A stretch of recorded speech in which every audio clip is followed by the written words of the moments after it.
अस्सलाम वालेकुम स्टूडेंट्स उम्मीद है इंशाल्लाह आप ठीक होंगे।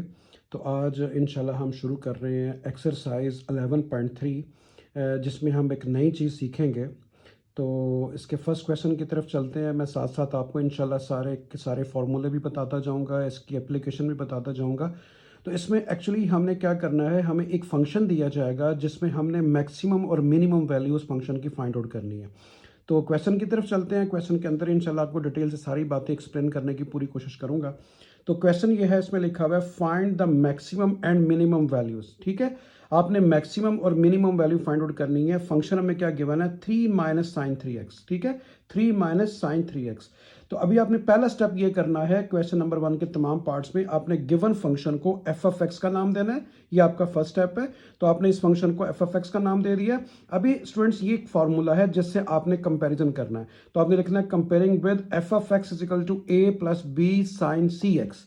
F of X is equal to A plus B sine C X. तो ये आपने फॉर्मूला याद रखना है, इससे आपने कंपैरिजन करना है। इसमें ए जो है वो मैंने देख लिख दिया, ये वर्टिकल शिफ्ट है। वर्टिकल का मतलब अप एंड डाउन जितना भी आप किसी भी ऑब्जेक्ट को करेंगे, ठीक है, वर्टिकल शिफ्ट है। और डी इसमें क्या है, फेज शिफ्ट है। फेज शिफ्ट का मतलब ये हुआ कि आपने कितने एक राउंड है ना वो लगा दिया, अभी किस फेस में खड़े हैं, आपने सर्कल के अंदर जो मूवमेंट की है वो कहाँ पे आप हैं। और बी का जहां पे यूज हो रहा है वो एम्पलीट्यूड है। एम्पलीट्यूड का मतलब होता है लेंथ ऑफ द ऑब्जेक्ट। ठीक है, और ये पीरियड आपको दिया हुआ है जिसका फार्मूला आपने याद रखना है 2 pi by C. 2 pi by सी ये पीरियड है, यानी कितने टाइम ऑफ इंटरवल में कोई भी ऑब्जेक्ट जो है वो एक सर्कल अपना कंप्लीट करता है। ठीक है, तो अभी अब देखें इसमें कंपैरिजन जब हम कर रहे हैं मेन अपने क्वेश्चन को इसके साथ देखें, एफ एक्स को एफ एक्स से किया कंपैरिजन। ए की जगह पे क्या आ रहा है 3, तो ए की वैल्यू 3 आ गई।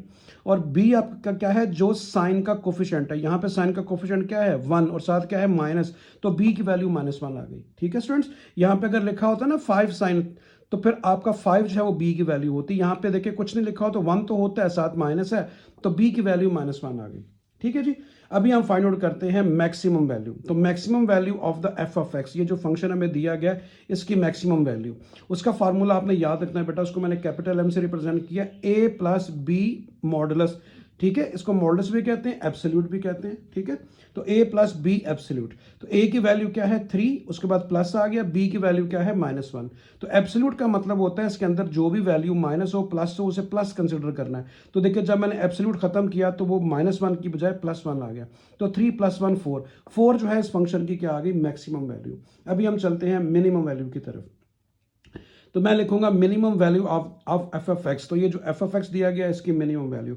तो मिनिमम वैल्यू और मैक्सिमम वैल्यू का फार्मूला देखें दोनों सेम है, सिर्फ मिनिमम आपने यहाँ माइनस लिखना है, यानी वो होगा a माइनस बी एब्सोल्यूट। तो a माइनस बी एब्सोल्यूट, तो a की वैल्यू 3 आ गई बेटा, b की वैल्यू -3 आ गई, और एब्सोल्यूट खत्म करेंगे तो माइनस क्या हो जाएगा, आपका प्लस ही हो जाएगा, लेकिन बाहर माइनस है तो माइनस ही आएगा। तो 3 में से आपने 1 माइनस किया, 2 आ गया, तो आपके पास जो वैल्यू आ गई वो 2 आ गई। किसकी, मिनिमम वैल्यू 2 आ गई। तो आखिर में मैंने लिख दिया कि मैक्सिमम वैल्यू कैपिटल एम है और स्मॉल एम क्या है, मिनिमम वैल्यू। ये दो सिंबल्स आपने रख दिया, आप कोई भी रख सकते हैं। ठीक है, तो इसको बेशक एम एक्स कर दें, इसको बेशक एम आई कर दें, जो भी आपने छोटा लिखना है इसको शॉर्ट फॉर्म में। तो मैक्सिमम वैल्यू 4 आ गई, मिनिमम वैल्यू 2 आ गई। ठीक है स्टूडेंट, समझ आ गई। अभी हम चलते हैं सेकंड पार्ट की तरफ। तो बिल्कुल फर्स्ट पार्ट की तरफ ये देखें, सेम वही क्वेश्चन है, यहाँ पे 3 था, यहाँ पे भी 3 है, यहाँ पे माइनस था, यहाँ प्लस आ गया बस। और उसके अलावा यहाँ पे साइन ऑफ 3x था, यहाँ पे साइन ऑफ 2x है। तो बिल्कुल फर्स्ट क्वेश्चन की तरह।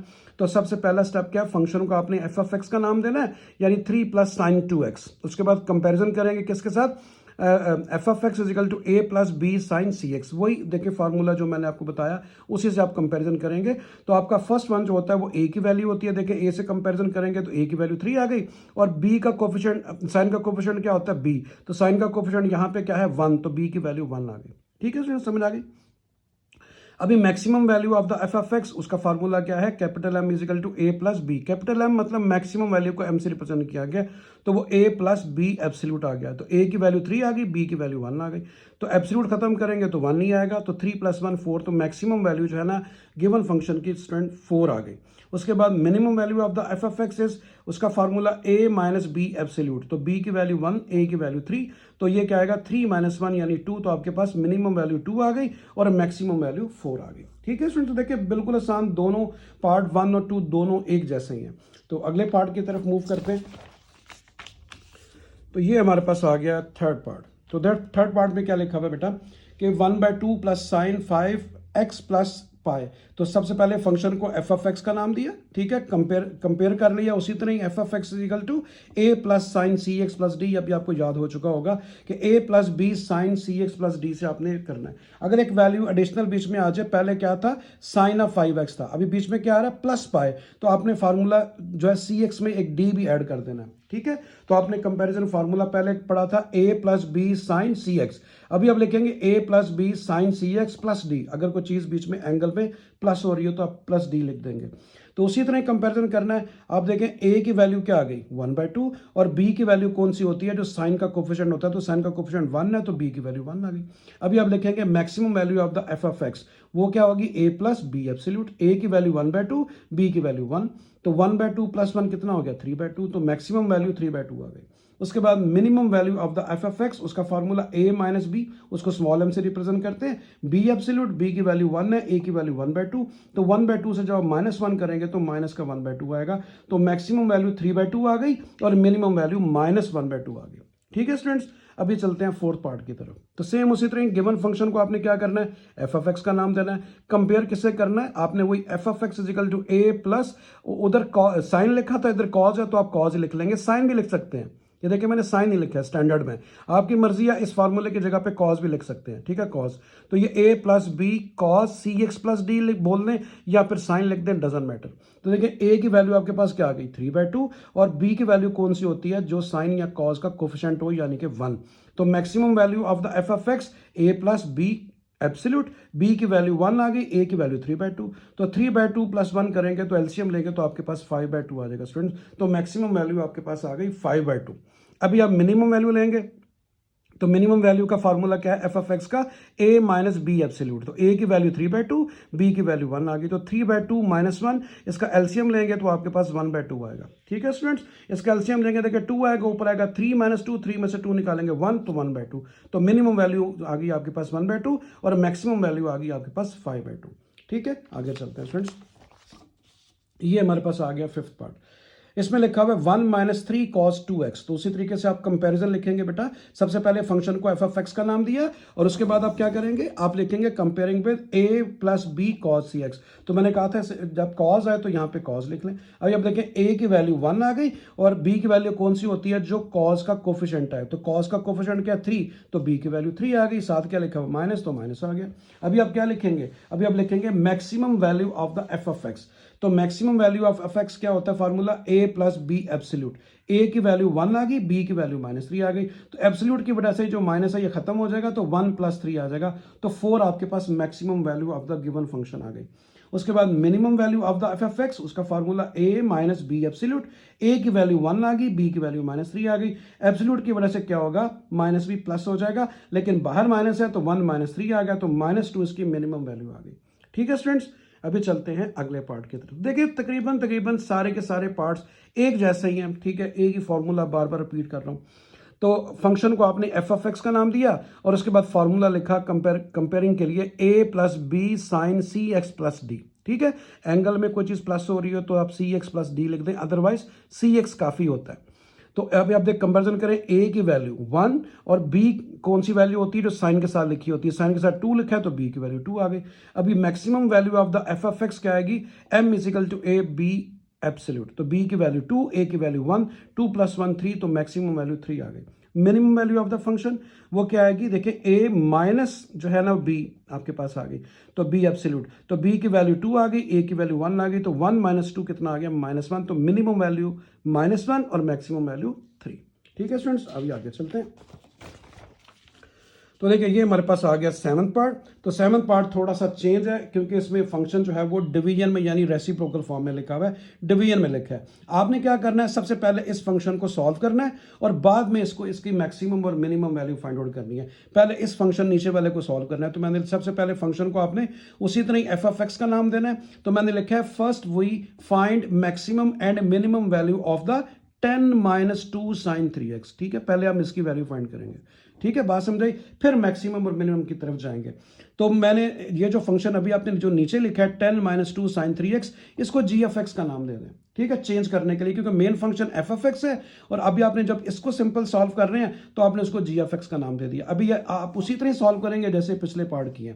तो अभी आप देखें, कंपैरिजन मैंने अभी नहीं लिखा, आप बार बार एक ही बात को क्या लिखें, वही आपको पता ही है, फार्मूला क्या है, a plus B sine C X. तो मैंने आप समझे ये लिखा, a की वैल्यू क्या होगी 10 और b की वैल्यू कौन सी होती है, जो साइन का कोफिशिएंट होता है वो -2। इसमें मैंने कंपैरिजन का लफ्ज नहीं लिखा क्योंकि काफ़ी पार्ट्स आपने कर लिए, बीच में आप लिख सकते हैं। तो अभी आप देखें maximum value of the G of X क्या आ गई आपके पास, a plus B absolute, a की वैल्यू 10 और b की वैल्यू -2। ठीक है बेटा, तो -2 एब्सोल्यूट की वजह से प्लस हो जाएगा, तो 10 + 2 कितना आ गया 12, तो मैक्सिमम वैल्यू 12 आ गई। किसकी, जी ऑफ एक्स की। अभी एफ ऑफ एक्स की नहीं आई, हमने एफ ऑफ एक्स की फाइंड करनी है।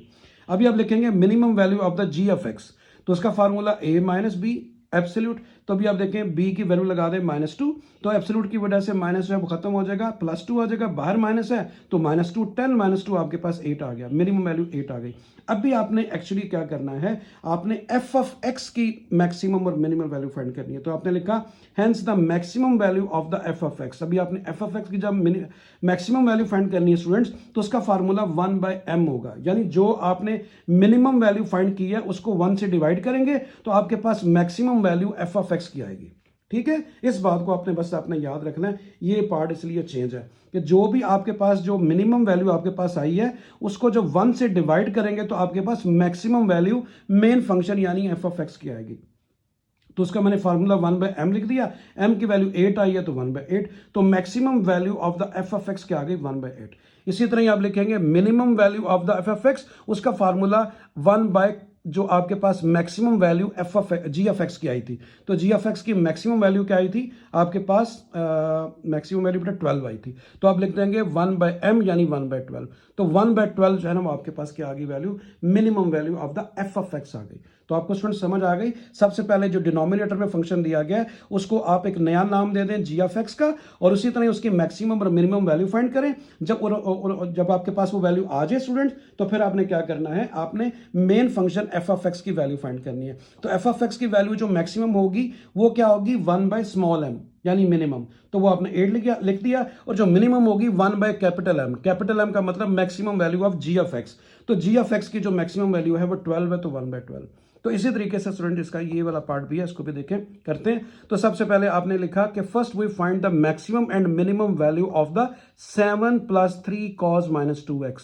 ठीक है, और अभी क्या करेंगे, सबसे पहले इसको नाम इसका चेंज करेंगे, ये एफ ऑफ एक्स था, इसको आप जी ऑफ एक्स का नाम दे दें। ठीक है, उसी तरह आपने कंपैरिजन किया तो ए की वैल्यू क्या होती है, ये वाली होती है ए, और बी की वैल्यू जो कॉज का कोफिशिएंट होता है, बी की वैल्यू ये आ गई। अभी आप लिखेंगे maximum value of the G of X, यानी maximum value of G of X क्या होगी, a + b एब्सोल्यूट। तो a की वैल्यू क्या है 7, b की वैल्यू क्या है 3, तो 7 + 3 10 आ गई स्टूडेंट्स। अभी आप लिखेंगे minimum value of the G of X, उसका formula a - b absolute. a की वैल्यू 7 है, b की वैल्यू जो है वो क्या है 3 है, तो 7 में से 3 4, तो मिनिमम वैल्यू आपके पास जी ऑफ एक्स की 4 आ गई। आपने एफ ऑफ एक्स की फाइंड करनी है, उसी तरह आप लिखेंगे hence maximum value of the F of x 1/m। जब मैक्सिमम करेंगे तो स्मॉल m, जब मिनिमम करेंगे तो कैपिटल M। तो 1/m वो 4 है, तो 1/4 आ गया। तो minimum value of the F of x वो 1/M है, तो कैपिटल M की वैल्यू जो है ना आपके पास 10 आई थी स्टूडेंट्स, तो 1/10 आ गई। तो इस तरीके से ये क्वेश्चन जो है ना वो आपका कंप्लीट हुआ। अभी हम क्वेश्चन नंबर जो है वो 2 की तरफ चलेंगे स्टूडेंट्स। तो ये हमारा क्वेश्चन 2 आ गया। तो क्वेश्चन नंबर 2 जो है बहुत आसान है, वो भी अब देखें, इसको पढ़ते हैं समझते हैं। उसने लिखा हुआ है the temperature T in a certain city varies through out the day. वो कह रहा है एक सिटी है जिसका जो टेम्परेचर है वो पूरे दिन में जो है ना वो चेंज होता है। देखिए वेरी का मतलब होता है change, through out the day का मतलब सारा दिन। अकॉर्डिंग टू द इक्वेशन, इस इक्वेशन के मुताबिक, इक्वेशन आपको ये दे दी गई है, वो कह रहा है इस इक्वेशन के मुताबिक जो है वो टेम्परेचर जो है वो थ्रू आउट द डे जो है वो वेरी कर रहा है सिटी का। और उसने कह दिया कि टी जो है वो टाइम है, किसमें, आवर्स में, टी जो है वो आवर्स में टाइम है। और उसने कहा कि with T is equal to 0 corresponding to the midnight, यानी वो मिड नाइट से टाइम शुरू हो रहा है, इसलिए टी को उसने 0 किया और उसके बाद फिर टाइम शुरू हुआ है। तो अभी आप देखिए इसको फाइंड, और क्या करना है, फर्स्ट पार्ट में उसने लिखा हुआ है find the maximum and minimum temperature during the day. तो उसी तरीके से बेटा मैक्सिमम वैल्यू और मिनिमम वैल्यू फाइंड करनी है जैसे आपने पहले पढ़ा। तो इक्वेशन ऑफ द टेम्परेचर हमें दी गई है T of T is equal to 15 + 13/2 sin πt/6 - π/9। ये देखिए ये वाली मैंने जो गिवन थी उसी इक्वेशन को लिख लिया। ठीक है, बात समझाई। अभी आप कंपैरिजन कर लें। कंपैरिजन में आप क्या लिखेंगे, आपने पहले फंक्शन का नाम एफ ऑफ एक्स लिखा हुआ था क्योंकि गिवन नहीं था, हमने खुद सेलेक्ट किया। इसमें हमें फंक्शन का नाम दिया हुआ टी एफ टी, तो हमने टी एफ टी ही लिखना है। तो यहां भी कंपैरिजन जब आपने करना है तो टी एफ टी लिखना है। तो फार्मूला क्या है कंपैरिजन के लिए, ए plus B sine C x है। यहां पे देखें एक्स यूज नहीं हो रहा, टी यूज हो रहा है एक्स की जगह पे, तो आप यहां पे फिर एक्स की जगह पे टी लिख देंगे। ठीक है, बात समझे। तो वो सी टी बन जाएगा और यहां पे आपका डी आ गया। यानी सिर्फ यहां पे एक्स नहीं लिखेंगे बल्कि आप क्या लिखेंगे, यहां पे टी लिखेंगे। तो अभी आप देखें कंपैरिजन करेंगे, ए की वैल्यू 15 आ गई और बी की वैल्यू बार बार बता रहा हूं बेटा जो साइन के साथ लिखी होती है, तो साइन के साथ 13/2 है, वो बी की वैल्यू आ गई। अभी maximum value of the temperature आप लेंगे तो क्या फार्मूला उसका, कैपिटल एम लिखेंगे, ए प्लस एब्सोल्यूट बी। तो ए की वैल्यू 15 है, बी की वैल्यू 13/2। तो 15 प्लस 13/2 का जब एलसीएम लेंगे तो 30 प्लस 13 आएगा, यानी 43/2। तो 43 को जब 2 पे डिवाइड करेंगे ये आएगा 21.5। तो ये आपका maximum temperature of the city during the day आ गया। उसके बाद minimum value of the temperature, उसका formula A minus absolute B, ए की वैल्यू 15, बी की वैल्यू 13/2। तो 15 माइनस 13/2 को जब सॉल्व करेंगे, एलसीएम लेंगे, तो आपके पास 17/2 आ जाएगा। पहले आ गया 30 माइनस 13, इसमें से 13 माइनस करेंगे 17 को 2 पे डिवाइड किया तो 8.5 डिग्री जो है बेटा इसका मिनिमम टेम्परेचर आ गया ड्यूरिंग द डे सिटी का। तो ये इसका फर्स्ट पार्ट था। अभी देखिए सेकंड पार्ट में उसने लिखा हुआ है, सेकंड पार्ट में कि find the temperature at T is equal to 9 hours. तो टाइम आपको पता है वो उसने आवर्स में दिया गया, वो कह रहा है टाइम जो है वो आवर्स में है। देखिए मैं यहाँ बता भी देता हूँ, उसने कहा था कि टी जो है वो टाइम है आवर्स में। तो अभी उसने बोला कि 9 बजे जो है ना, यानी कि जो 9 आवर्स में, यानी 9 AM में जो है ना बताएं कि उसका टेम्परेचर कितना होगा। तो आपने सिंपल क्या करना है, put T is equal to 9 in the given equation. Given equation कौन सी आपकी है, इस गिवन इक्वेशन में जहां पे टी है ना स्टूडेंट्स, वहां पे मैं 9 लगाऊंगा। अगले पेज में मैंने यही लिखा है, सारा कॉपी किया, सिर्फ टी की जगह पे मैं क्या लिखूंगा, 9। तो देखिएगा मैं आपको बताता हूं। तो ये देखिए सारा का सारा क्वेश्चन वही है, सिर्फ मैंने टी की जगह पे क्या लिख दिया है, यहां पे मैंने से आपके सहूलत के लिए फिर लिख दिया इक्वेशन, तो टी की जगह मैंने 9 लिख दिया बेटा। ठीक है, तो 9 और 6 को मैंने कैंसिल किया 3 के टेबल से, 3 3 9, 3 2 6, बाकी सारा पार्ट वही है।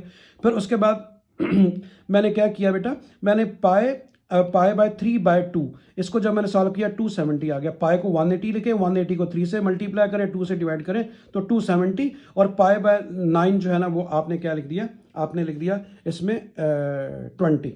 ठीक है जी, क्योंकि 180 को 9 पे डिवाइड करेंगे तो 20 आएगा। उसके बाद आप क्या करें, 270 में से 20 माइनस करें, 250 आ गया। 250 बल्कि इसके ऊपर सॉरी अलाइड एंगल लगाएं, सॉरी बेटा अलाइड एंगल लगाएं। देखें 270 के ऊपर रेशियो चेंज होती है, साइन किस में आ गया, कॉज में, और साथ आप क्या लिखते हैं हमेशा 20। अलाइड एंगल आपको मैंने समझाया हुआ है, मैंने अलाइड एंगल यूज किया। ठीक है बेटा, तो 270 के ऊपर रेशियो चेंज होती है, मतलब साइन कॉज में आ गया और साथ आप क्या लिखते हो 20। तो देखें 270 का मतलब क्या होता है, देखें 270 जब आप लिखते हैं तो बिल्कुल 90 के नीचे आता है, तो माइनस से हो रही कोई चीज तो वापस आप पाएंगे तो आप थर्ड क्वाड्रेंट में आएंगे। यानी 270 में से कोई एंगल अगर माइनस होता है तो आप थर्ड क्वाड्रेंट में होते हैं। थर्ड में आपको पता है tan पॉजिटिव होता है, साइन नहीं होता, दैट्स वाई साथ माइनस आ जाएगा। मैंने आपको डिटेल से लाइट एंगल समझाए थे। अभी आप cos 20 की वैल्यू लें, 13 से मल्टीप्लाई करें, 2 से डिवाइड करें, आपके पास 6.108 आएगा स्टूडेंट। उसके बाद आप क्या करेंगे, आप 15 में से 6.108 माइनस करेंगे तो 8.892। तो रात को 9 बजे जो है वो टेम्परेचर ऑफ द सिटी क्या होगा, 8.892 सेंटीग्रेड। ठीक है स्टूडेंट्स, समझ आ गई। तो इस तरीके से ये आपका क्वेश्चन नंबर 2 कंप्लीट हुआ। क्वेश्चन नंबर 3 की तरफ चलते हैं। तो क्वेश्चन नंबर 3 और क्वेश्चन नंबर 4 ये आपने तकरीबन 10th में भी इसी तरह के क्वेश्चन पढ़े हैं ट्रिग्नोमेट्री के अंदर, तो यहाँ भी हम करेंगे। आप देखिएगा आपको याद आएगा कि ये काम हमने किया हुआ है पहले। तो क्वेश्चन नंबर 3 में लिखा हुआ है, a man on the top of 100 metre lighthouse is in the line with 2 ships on the, देखिए मैं आपको बता देता हूँ, on the same side of it.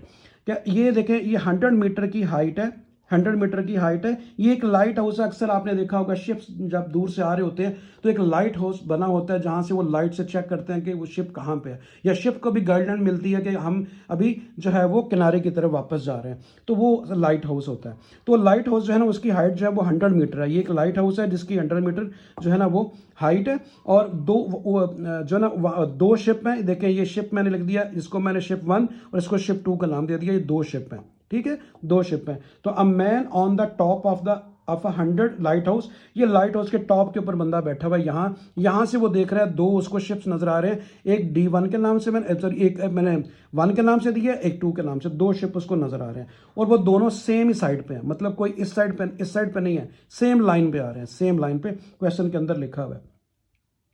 तो same side of it's whose angles of the depression, उसका angle of depression एक 19 है एक 17 है रिस्पेक्टिवली, तो 19 और 17 रिस्पेक्टिवली। और उसने कहा find the distance between the ship, ये दोनों जो शिप नजर आ रहे हैं आपको, ये शिप 1 ये शिप 2, इन दोनों के दरमियान का डिस्टेंस आपने फाइंड आउट करना है। यानी बेसिकली आपने, अगर मैं इसको ए का नाम दूं, इसको बी का नाम दूं, सी को इसको डी, तो आपने डीसी फाइंड करना है, डीसी कह लें या सीडी कह लें, डजंट मैटर। तो ये दो शिप के बिटवीन का ये वाला डिस्टेंस आपने फाइंड करना है। ठीक है स्टूडेंट्स, तो अभी आप देखें ये आपके पास एक राइट एंगल ट्राइंगल बन रही है। तो अभी आप सबसे पहले लिखेंगे we have to find AD. तो देखिए मैंने आप लिख भी दिया है कि आपने जो है वो एडी नहीं, सॉरी बच्चे, यहाँ पे आपने फाइंड करना है डीसी, एडी नहीं, ठीक है, तो आपने डीसी फाइंड करना है। तो अभी आप देखें, आप सबसे पहले ट्राइंगल लेंगे, कौन सी ट्राइंगल आप लेने लगे हैं, ये वाली ACB, ACB बड़ी वाली ट्राइंगल ACB। तो बड़ी वाली ट्राइंगल जो आप लेंगे, तो ये देखें बेटा, ये आपको गिवन है, ये आपको गिवन है और ये आपने फाइंड करनी है चीजें इसमें से, ठीक है। ये तो कुछ इसका तो वैसे ही नहीं दिया हुआ हाइपोटेन्यूज, तो परपेंडिकुलर और बेस के लिए tan यूज होता है, तो tan थीटा यूज होगा, क्योंकि परपेंडिकुलर और बेस, क्योंकि ये चीज गिवन थी, परपेंडिकुलर मैंने यूज करना ही करना था, उसके अलावा ये भी मैंने यूज करना है क्योंकि ये मैंने लेंथ फाइंड आउट करनी है, दैट्स वाई परपेंडिकुलर और बेस बन गया, तो आपके पास tan रेशियो बनती है, तो perpendicular by base tan theta होती है, ठीक है। तो अभी आप देखिए मैंने लिख भी दिया परपेंडिकुलर बाय बेस, तो परपेंडिकुलर इसका है क्या AB, मैंने लिख दिया AB, और इसके बाद बेस इसकी क्या है AC, तो बेस इसकी AC। आपने दरमियान वाली लाइन को बच्चों नहीं देखना, क्योंकि आप ट्राइंगल कौन सी ले रहे हैं, A C और B, ठीक है। अभी आप देखें वैल्यू लगाएं, इसका एंगल कौन सा बन रहा है, इसका एंगल बन रहा है 17। जब मैं ये वाली ट्राइंगल बड़ी लूंगा तो 17 इसका एंगल बन गया, तो मैंने यहां पे लिख दिया थीटा की जगह पे एंगल 17, और AB की वैल्यू देखें क्या है 100, और नीचे AC आपने फाइंड आउट करना है, उसको एज इट इज लिख दिया। अभी आप tan 17 की वैल्यू लेंगे तो वो आएगा 0.3057, और उसके बाद मैंने 100 डिवाइड बाय AC लिख दिया, ठीक है स्टूडेंट, समझ आ गई है। तो अगले पेज पे चलते हैं, बाकी सोल्यूशन वहां पे। तो अभी आप देखें AC इजिकल टू क्या आ गया, 100 डिवाइड बाई 0.3057, तो 100 को जब इससे डिवाइड करेंगे तो आपके पास AC की लेंथ आ गई 327.1, ठीक है, समझ आई। अभी आप क्या करेंगे, अभी आप दूसरी ट्राइंगल लेंगे, कौन सी, ADB। तो देखें अभी आपने ट्राइंगल लेनी है AD और B, तो इसमें भी देखें ये वाली लेंथ आपको गिवन है और ये आपने फाइंड आउट करनी है। तो मैं करूंगा क्या, मैं पहले AC फाइंड करूंगा बेटा, AC, और फिर मैं AD फाइंड करूंगा। तो AC में से जब मैं AD माइनस करूंगा तो मेरे पास CD आ जाएगा, जो आपने फाइंड आउट करना है, यानी डिस्टेंस बिटवीन द बोट, इन दोनों बोट के दरमियान का डिस्टेंस। तो दैट्स वाई जब मैं ट्राइंगल आपकी ADB यूज करूंगा तो उसमें मैं परपेंडिकुलर और ये बेस लूंगा। अभी आपने ये ब्लू लाइन वाली ट्राइंगल ऐसे देखनी है, तो ये मैं ट्राइंगल यूज करूंगा, तो इसमें देखें वही परपेंडिकुलर है और बेस है, इसमें भी tan रेशियो आएगी। तो tan रेशियो में क्या आएगा, परपेंडिकुलर यानी AB, और डिवाइड बाय क्या आएगा, बेस यानी कि AD, तो मैंने वही लिखा है, और इसमें एंगल कितना है 19। तो देखें वही मैंने लिखा AB बाय AD, तो देखिए वो 100 आ गया डिवाइड बाय AD। अभी आपने 19 एंगल रखा, तो उसके बाद tan 19 आप देखेंगे तो आपके पास क्या वैल्यू आएगी 0.443, ठीक है बच्चों, और 100 डिवाइड बाय AD। उसके बाद मैंने क्या किया, AD को उस तरफ ले गया हूँ, ये देखिए ऊपर, और ये वैल्यू नीचे आ गई, यानी इसको ऊपर ले गया उसको नीचे, ये मल्टीप्लाई और डिवाइड होगी, डिवाइड और मल्टीप्लाई होगी। 100 को इस पर डिवाइड करेंगे तो 290.4 जो है ना, ये आपके पास आ जाएगा AD, यानी AD ये भी आपके पास आ गया। ये देखें आपके पास AD आ गया, आपके पास AD आ गया, और आपके पास AC भी है। तो AD में से मैं माइनस करूंगा AD, तो मेरे पास DC यानी कि डिस्टेंस बिटवीन द शिप आ जाएगा। तो देखें मैंने वही लिखा है। तो अभी आप देखें आपके पास जब ये वैल्यू आ गई AD की, तो मैंने लिखा AC। AC किसके इक्वल आ रहा है, AD प्लस DC। मैं अभी आपको बता चुका हूं, फिर बताता हूं। AC किसको जमा करने से आ रहा है, AD प्लस CD या DC, इन इसको और इसको जमा करें तो AC आता है। तो मैंने वही लिखा है स्टूडेंट्स, मैंने लिखा है कि ए सी जो है वो A D plus C D and D C के इक्वल है। तो ए सी की वैल्यू 327.1 आई थी, वो देखें लिखी हुई है। और उसके बाद ए डी की वैल्यू अभी आपने फाइंड की 290.4, वो लिख लिया आपने। और उसके बाद आ गया डी सी आपने फाइंड करना है। तो बेसिकली डी सी जो है ये डिस्टेंस बिटवीन द बोट है जो आपके आपने फाइंड आउट करना है। तो 290.4 को मैं लेफ्ट पे ले आया, माइनस हो गया। अब इसमें से ये चीज़ माइनस करेंगे तो आपके पास 36.7 आएगी मीटर। ये डिस्टेंस आ गया बिटवीन द बोट। तो आपने लिख दिया hence the distance between the boat कह लें, शिप कह लें, शिप इज 36.7। तो बहुत आसान था स्टूडेंट्स, कोई मुश्किल नहीं था इसमें। क्वेश्चन आपने इसको अच्छे तरीके से समझ लिया। अभी अब क्वेश्चन नंबर 4 की तरफ चलते हैं। इंशाल्लाह उम्मीद है कि आपको 4 भी अच्छा समझ आएगा, बिल्कुल क्वेश्चन नंबर 3 की तरह। इसमें उसने लिखा हुआ है कि P and Q are 2 points in the line with the tree. कोई भी एक ट्री है, उसके साथ एक ही लाइन में 2 पॉइंट हैं। देखिए P and Q are the 2 points in the line with the tree. तो एक ट्री है, ठीक है, ये देखिए एक ट्री है, ये एक ही लाइन में, ये एक ट्री है बेटा, ये ट्री है। ए बी को आप अज्यूम कर लें कि ए बी एक ट्री है। तो इसी लाइन के अंदर देखें क्या है, 2 पॉइंट है P और Q। P और Q 2 पॉइंट है, ठीक है, समझ आ गई बेटा। अच्छा आगे चलते हैं। उसके बाद कह रहा था distance between P and Q be 30 metre. और P और Q के दरमियान का डिस्टेंस 30 मीटर है, मैंने लिख दिया, ठीक है बेटा। 30 मीटर जो है वो डिस्टेंस P और Q का दिया हुआ, मैंने लिख दिया। And the angle of the elevation of the top of the tree at P and Q are 12 and 15 respectively. तो वो कह रहा है कि इस हाइट से, हाइट ऑफ द ट्री से जो एंगल ऑफ एलिवेशन बन रहा है, एंगल ऑफ एलिवेशन ये होता है बेटा, अगर आप किसी भी जगह पे खड़े हैं और अपने आप आई लेवल से जब ऊपर देखते हैं तो वो एंगल ऑफ एलिवेशन होता है, और जब अपने आई लेवल से नीचे की तरफ देखते हैं वो एंगल ऑफ डिप्रेशन होता है।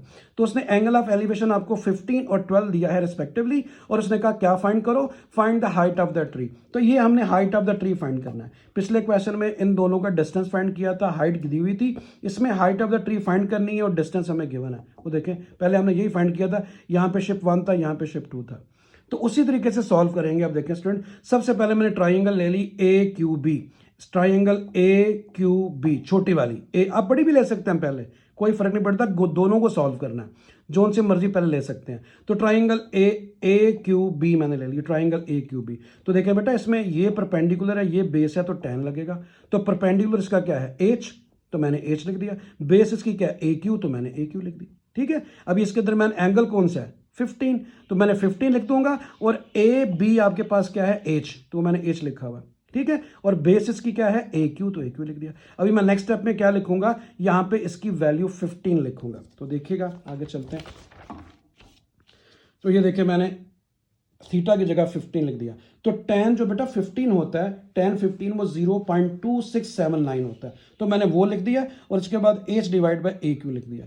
अभी आप देखें, अगर मैं ए क्यू को लेफ्ट पे ले जाऊं तो ए क्यू लेफ्ट पे जाके मल्टीप्लाई हो गया, तो h किसके इक्वल आ गया, 0.2679 के, ठीक हो गया, समझ आ गई। तो ये आपके पास ए क्यू की वैल्यू आ गई। अगर आप, क्योंकि आपको आगे ए क्यू चाहिए, तो आप 0.267 को लेफ्ट पे ले जाए तो वो डिवाइड हो गया, तो आपके पास ए क्यू की वैल्यू क्या आ गई, एच डिवाइड बाई 0.2679, ठीक है बच्चों। अभी आपने बड़ी ट्राइंगल ले ली। अभी आप ट्राइंगल लेंगे ए पी बी।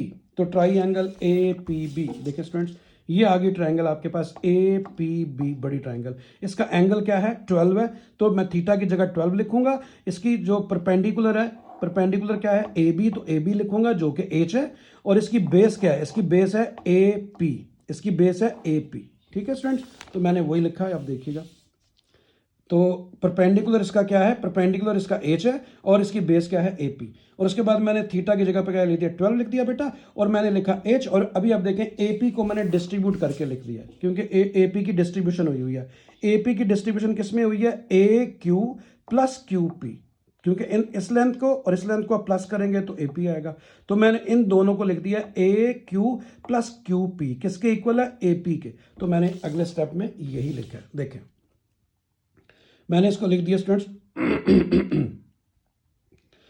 तो देखें मैंने ए पी की जगह पे ए क्यू प्लस क्यू पी लिख दिया। अभी आप देखें बेटा ये एच आ गया। आप देखें आपके पास ए क्यू की वैल्यू थी, वो क्या है, एच डिवाइड बाय 0.2679। तो मैंने ए क्यू की जगह पे उसकी वैल्यू लिख दिया। देखिए मैंने यहाँ पे क्या किया, यहाँ पे मैंने ए क्यू पी की वैल्यू लगाई है जो कि 30 गिवन थी। देखिए मैं आपको दिखाता हूँ, ये देखिए स्टूडेंट्स, क्यू पी की वैल्यू 30 आ गई, तो मैंने क्यू पी की वैल्यू 30 लिख दी यहाँ पे, इसकी जगह पे 30 लिख दिया, ठीक है। और 10 12 जो है वो 0.2126 आ गया। उसके बाद जब इसको मैं राइट पे लेके जाऊंगा, ये देखें अगर मैं क्रॉस मल्टीप्लाई करूं तो एज किसके इक्वल आ जाएगा, इन दोनों को मल्टीप्लाई करने से, तो ये दोनों मल्टीप्लाई हो गई। मैं यहाँ पे क्रॉस मल्टीप्लाई किया। अभी आप देखें, आप क्या करेंगे, इसको ए क्यू से मल्टीप्लाई किया, इसको जब 30 से मल्टीप्लाई करेंगे 0.2126 को, तो 6.378 आएगा, ठीक है। इसे आप इक्वेशन नंबर 1 कह दें, इसे आप इक्वेशन नंबर 1 कह दें। अभी आपने लिखा putting the value of A Q in equation number 1। ये जो इक्वेशन नंबर 1 है, क्योंकि आपको एच चाहिए, ये बीच में जो ए क्यू आ रहा है इसकी वैल्यू सब्स्टिट्यूट करनी है। तो देखें ए क्यू की वैल्यू क्या है, एच डिवाइड बाय 0.2679। तो मैंने इस ए क्यू की जगह पे, देखें ए क्यू की जगह पे ए क्यू की वैल्यू एच डिवाइड बाय 0.2679 लिख दिया, 0.2679, ठीक है। और प्लस क्या लिखा हुआ है 6.378, तो मैंने वो लिख दिया, ठीक है स्टूडेंट, समझ आ गई। अच्छा, उसके बाद देखें क्या किया है कि अभी आप देखें, आप इसको इस पर डिवाइड कर दें, इसको इस पर डिवाइड करें तो आपके पास 0.7936 आएगा। जब 0.2126 को डिवाइड करेंगे 0.2679 से, तो 0.7936 आएगा। कैलकुलेटर से कर लेना, साथ आ गया एच और ये वैल्यू आ गई, ठीक है। आपने फाइनली एच फाइंड करना है, तो आप इस एच को लेफ्ट पे ले, इस वैल्यू को लेफ्ट पे ले, इन दोनों में से मैंने एच को कॉमन ले लिया। यहाँ पे क्या आ गया 1, यहाँ पे 0.7936 आ गया स्टूडेंट्स, ठीक है। एच बाहर कॉमन आ गया। अभी आपको एच चाहिए, तो आप चलिए मैं ऐसा कर लेते हैं कि पहले आपने क्या किया कि आपने पहले 1 में से इसको माइनस कर लिया, ठीक है। मैंने लिखा 1 माइनस 0.7936, तो 1 में से जब ये वैल्यू माइनस करेंगे तो 0.2064 साथ क्या आ गया एच। आपको एच चाहिए, इस वैल्यू को राइट पे ले जाए, डिवाइड हो गई। अभी इसको इस पे डिवाइड करेंगे तो 30.9 आएगा, 30.9, अप्रॉक्सीमेटली 31 भी उस कह सकते हैं। तो आपके पास हाइट ऑफ द ट्री जो है वो 30.9 आ गई। तो हाइट ऑफ द ट्री क्या आ गई 30.9, ठीक है स्टूडेंट्स। तो इस तरीके से ये क्वेश्चन जी हमारा कंप्लीट हुआ। इंशाल्लाह दोबारा आगे क्वेश्चन के लिए हाजिर होऊंगा। अल्लाह हाफिज़।